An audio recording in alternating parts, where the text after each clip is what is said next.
আসসালামু আলাইকুম দর্শক শ্রোতাবৃন্দ, দ্য বিডি সান চ্যানেলে আপনাদেরকে স্বাগতম ও শুভেচ্ছা। আজকে আপনাদের সাথে আলোচনা করব গণপ্রজাতন্ত্রী বাংলাদেশের উচ্চপদস্থ কর্মকর্তা ও কর্মচারী বৃন্দদেরকে নিয়ে। তাদের কি ধরনের লাইফ তাদের হওয়া উচিত এবং কি ধরনের জীবন তারা পাবে এবং শেষ পর্যন্ত তাদের চাকরির শেষ পর্যায়ে গিয়ে তারা কোনো খারাপ পরিণতির শিকার হবে কিনা সে বিষয়ে আলোচনা করব।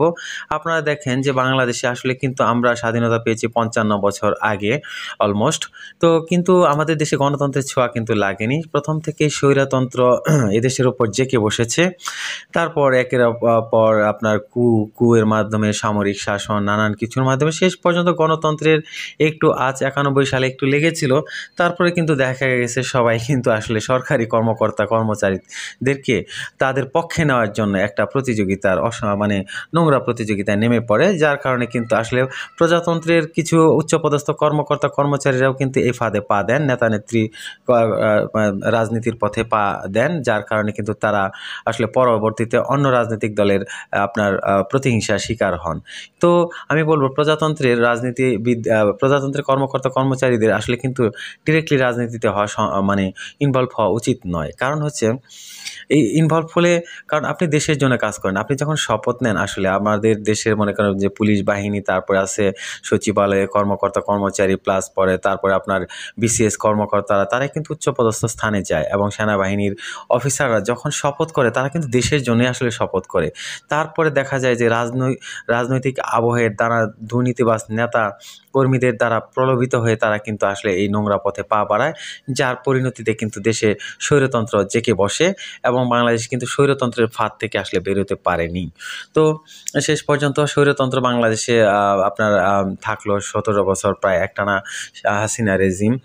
তো এখানে আপনারা দেখেন যে এখানে তিনি কি করেছিলেন, তার প্রজাতন্ত্রের সকল উচ্চপদস্থ কর্মকর্তাদেরকে লোভ এবং সুখী জীবনযাপন এবং বিলাসী জীবনযাপনের লোভ দেখিয়ে তিনি কিন্তু তাদেরকে হাত করেছিলেন। সেই সাথে আমাদের পার্শ্ববর্তী দেশটার ইন্ধনও ছিল, তারাও লোভ দেখিয়েছিল উন্নত জীবনযাপন।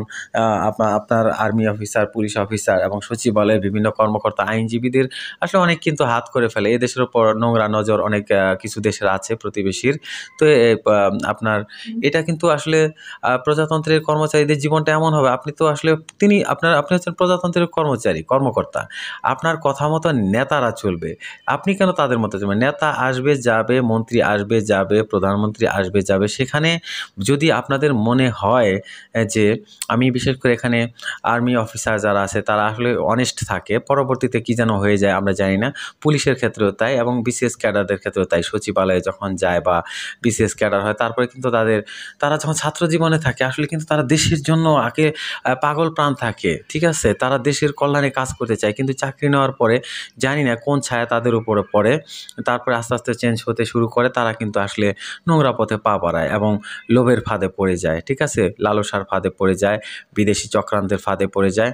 এই জন্য তাদেরকে সচেতন থাকতে হবে, যার কারণে কিন্তু এদেশের স্বৈরতন্ত্র বারবার ফিরে এসেছে এবং গত স্বৈরতন্ত্র যেটা হাসিনা রেজিম, সেটা কিন্তু অনেক 17 বছর পর্যন্ত একটানা ছিল।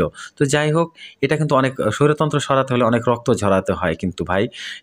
এই জন্য আপনাদের যারা উচ্চপদস্থ কর্মকর্তা কর্মচারী যারা আছেন, প্রজাতন্ত্রের অন্যতম দায়িত্বে যারা আছেন, তাদেরকে কিন্তু সচেতন থাকতে হবে। যদি আপনাদের দৃষ্টিতে মনে হয় আপনার কোনো দলের কাছে আপনারা বিক্রি হবে না, আপনাদের অবশ্যই দেশের জন্য কাজ করতে হবে। আপনার দলের চেয়ে দেশকে অবশ্যই প্রাধান্য দিতে হবে। দলের প্রশ্নে বিএনপি, আওয়ামী লীগ বা অন্য যে কোনো দল, এনসিপি, জামাত, যাই বলেন, সবাইকে একাট্টা হতে হবে দলের প্রশ্নে, দেশের প্রশ্নে। এটা মাথায় রাখতে হবে। দেশ সবচেয়ে বড়, দেশ বাঁচলে আপনার রাজনৈতিক দলও বেঁচে থাকবে, তাছাড়া কিন্তু সম্ভব না। তো এই ক্ষেত্রে আপনাকে অবশ্যই আপনি যেহেতু একজন বিসিএস ক্যাডার, আপনি আর্মি অফিসার, আপনার অনেক শিক্ষিত মানুষ এবং আপনার জ্ঞানী গুণী মানুষ এবং সৎ মানুষ থাকেন এক সময়, পরবর্তীতে লালসার শিকার হন। সো এটা থেকে আপনাদের সাবধান হতে হবে অবশ্যই। কারণ দেখেন, আপনার এই যে হাবিবুল আওয়াল হুদান নির্বাচন কমিশন, তারা কিন্তু অনেক সম্মানিত লোক ছিল, কিন্তু আসলে দেখেন স্বৈরতন্ত্র তাদেরকে এমনভাবে জেগে বসেছিল, স্বৈরতন্ত্র সময় তারা কিন্তু পদত্যাগও করতে পারেনি। পদত্যাগ করলে হয়তো হাসিনা তাদেরকে জেলে ভরে দিত, হ্যাঁ, যে আমার আন্ডারে কাজ করবে না, কে দেখি কে কার কত পাঠায়, এরকম কিন্তু স্বৈরতন্ত্র যারা আছে তারা কিন্তু প্রতিনিয়ত হুমকি দেখাবে। তো এই হুমকি থেকে আপনাদের রক্ষা পেতে হলে কি করতে হবে? প্রজাতন্ত্রে যারা সরকারি উচ্চপদস্থ কর্মকর্তা আছে সবাই মিটিং করতে হবে, মিটিং করে আলোচনার মধ্যে বুঝতে হবে যে দেশে স্বৈরতন্ত্র কায়েম হতে পারে। তো এই সুযোগ অবশ্যই এটাকে কু বলেন আর যাই বলেন তাকে আপাতত কিন্তু সরাতে হবে। সরানোর জন্য সবাইকে একাট্টা হয়ে এবং বিনা রক্তপাতে কিন্তু তাকে সরানোর ব্যবস্থা করতে হবে এবং সুস্থ সুন্দর নির্বাচনের মাধ্যমে পরবর্তী সরকারের ব্যবস্থা করতে হবে। ঠিক আছে? আর অবশ্যই দেশে পদত্যাগের অভ্যাস শিখতে হবে, তা না হলে কিন্তু হবে না। হ্যাঁ, আমাদের দেশে তো এই অভ্যাসটা গড়ে ওঠেনি। ইন্ডিয়ায় কিছুটা ছিল, এখন সেটাও কমে গেছে, কিন্তু ইউরোপ আমেরিকাতে জাপানে এগুলা কিন্তু আছে এখনও। তো প্রজাতন্ত্রের সরকারি কর্মকর্তা দেখেন আজকে কী করুন পরিণতি, জুতার মালা। কেন জুতার মালা? শেষ বয়সে আপনি রিটায়ার করে ফেলছেন, আপনাকে জুতার মালা, আপনাকে মন্ত্রী ছিলেন আপনাকে ধরে নিয়ে যাচ্ছে, আপনি এসপিডিসি ছিলেন, হ্যাঁ, বেনজির টেনজিররা পালিয়ে বেড়ায়, কেন এসব হবে? এটা কি এটা করার জন্য আপনার বিসিএস ক্যাডার করে আপনারা শপথ নিয়েছিলেন? হ্যাঁ, দেশকে সেবার জন্য তো শপথ নিয়েছিলেন, তাহলে কেন এরকম করে ফেললেন? তো এই ক্রম কখনো করবেন না আপনারা। অবশ্যই খেয়াল রাখবেন যে কোনো দেশ বা কোনো দেশের সরকার যদি বা বাংলাদেশেও যদি কোনো সরকার মনে হয় যে স্বৈরতান্ত্রিক দিকে যাচ্ছে, সবার আর্মি অফিসার, পুলিশ অফিসার, আবার সচিবালয়ে যারা আছেন উচ্চপদস্থ কর্মকর্তা, তাদেরকে অবশ্যই এর বিরুদ্ধে সিদ্ধান্ত নিতে হবে এবং কলম বিরতি দিতে হবে। তারপরে আপনার ক্রমাগত বিভিন্নভাবে চেষ্টা করে দল মতের ঊর্ধ্বে থেকে কুয়ের মাধ্যমে হোক, যেভাবে হোক, এই নোংরা সরকার পদ্ধতি যারা চালায় তাদেরকে পতন ঘটাতে হবে এবং সুন্দর নির্বাচনের ব্যবস্থা করবেন। তাহলেই আপনার শেষ বয়সে শান্তিতে থাকতে পারবেন। না হলে আপনারা তো বুঝতেই পারছেন, এই ধরনের পরিস্থিতি হলে আরেক সরকার ক্ষমতায় এসে এটার উপর প্রতিশোধ নেবে।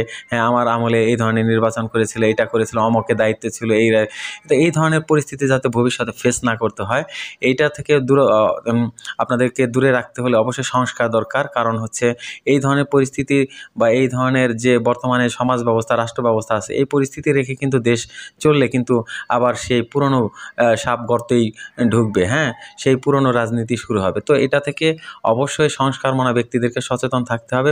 বিশেষ করে এক্ষেত্রে আর্মি অফিসার যারা আছে, পুলিশ অফিসার, বড় বড় পর্যায়ে যারা আছে, সচিবালয়ে যারা আছে, তাদের একাট্টা হয়ে কাজ করতে হবে। তাহলেই স্বৈরতন্ত্র প্রতিষ্ঠিত হবে না, আপনাদেরকে কোনো নেতারা হুমকি ধামকিও দিতে পারবে না। তো আমার আলোচনা ভালো লাগলে এবং শেষ বয়সে আপনারা কিন্তু সুন্দরভাবে জীবনযাপন করতে পারবেন, ওই ইউরোপ আমেরিকায় পালাতে হবে না। ঠিক আছে? সম্পদ বাজেয়াপ্ত হওয়ার চিন্তা থাকবে না। তো সৎ পথে ইনকাম করবেন, দেশের পক্ষে থাকবেন, দেশের জন্য কাজ করবেন। হ্যাঁ, মানুষের ভালোবাসা থাকলে কেউ আপনাদের কোনো ক্ষতি করতে পারবে না। আর সরকার ব্যবস্থা সুন্দর হলে এবং আপনাদের বেতন এমনিতেই বেড়ে যাবে।